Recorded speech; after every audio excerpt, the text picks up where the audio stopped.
Welcome, Nigel, to our next episode of Who's Penny. How are you going today? Good, thanks, Darren. It's great to be here, mate. Thank you for inviting me on the show. No worries. Now, Nigel, tell us a little bit about what you do.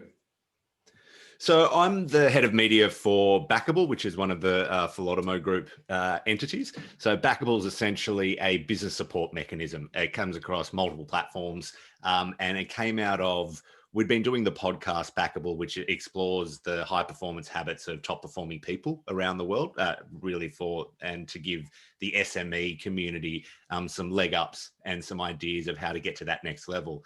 But during COVID, there was a time that, well, essentially, as you know, a lot of people were doing it hard, and part of Philotimo is to give without expectation of return. So we thought we'd put a community together of like-minded people, business people that were taking the proper action steps forward, but maybe didn't have the right kind of framework or decision-making abilities there, and put a private Facebook group together so that anyone that's in that SME space could connect with each other and also access some of those learnings and teachings that we use within our own client base to help them through that period.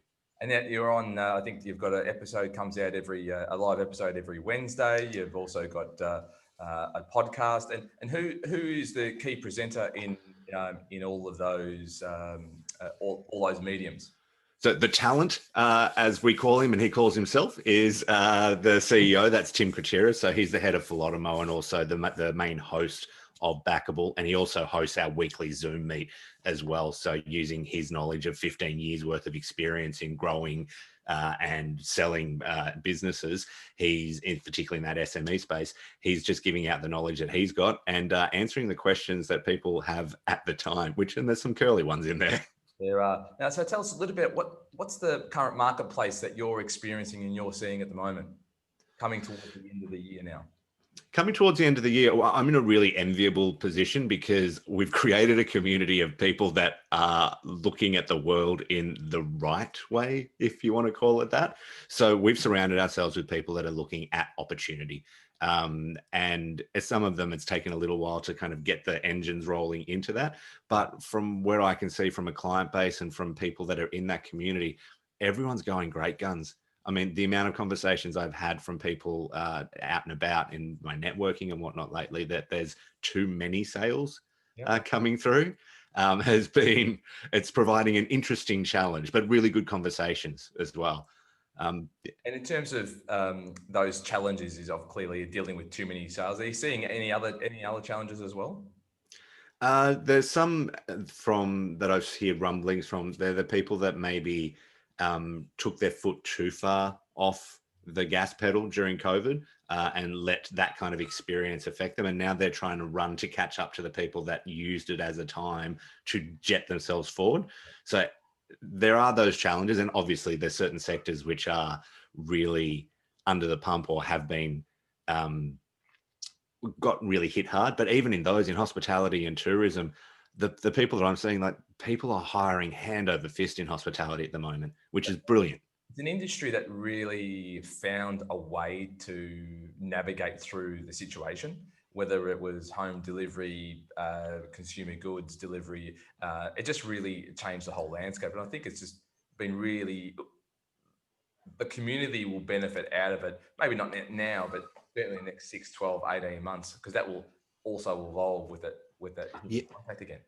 Yeah, it forced people outside of the known. And I've seen people take some really big, not risks, but taking some really big swings because there was no consequence on the other side. They'd already had the worst that could happen to them. Their business was shut down. So they went, well, let's do this and see what happens. And it's worked out really well for them and got really good buy-in from their client base, I think, too. I'm really excited by what the future holds for those businesses that have been able to adapt and modify and keep running during this period of time. What the next 12 months looks like. What are you seeing? Do you have a prediction for the next 12 to 18 months of what this might look like? Of course, it's all dependent upon the health issues and those kind of things. But if we stay clear and people continue with the effort that they're putting in, I reckon the timing of this Christmas break is really good because people are tired. But I believe that even just the bounce back in the economy so quickly now, I know we're nowhere near out of it, but people are, I think it's the first time our generation has seen real, oh, not everything is always good. Now it's time to make hay while the sun shines. So I think people are going to take some really big steps and they're going to back themselves, which I think is incredible. And we're going to see some things that we haven't even considered yet. Yeah, and also, it's just exciting. It's so exciting what it's going to look like, and I'm looking forward to 2021. Nigel, as we'd like to always wrap up our episodes of Who's Penny, we'd like to ask our guests two useless questions. The first one is, do you have a useless talent?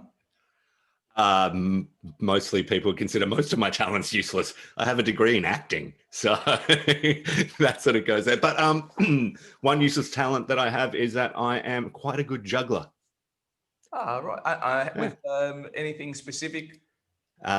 Balls, clubs. I did try a knife once, and I don't know if the camera can pick it up, but there's a lovely scar running along there, which means that I didn't try it again.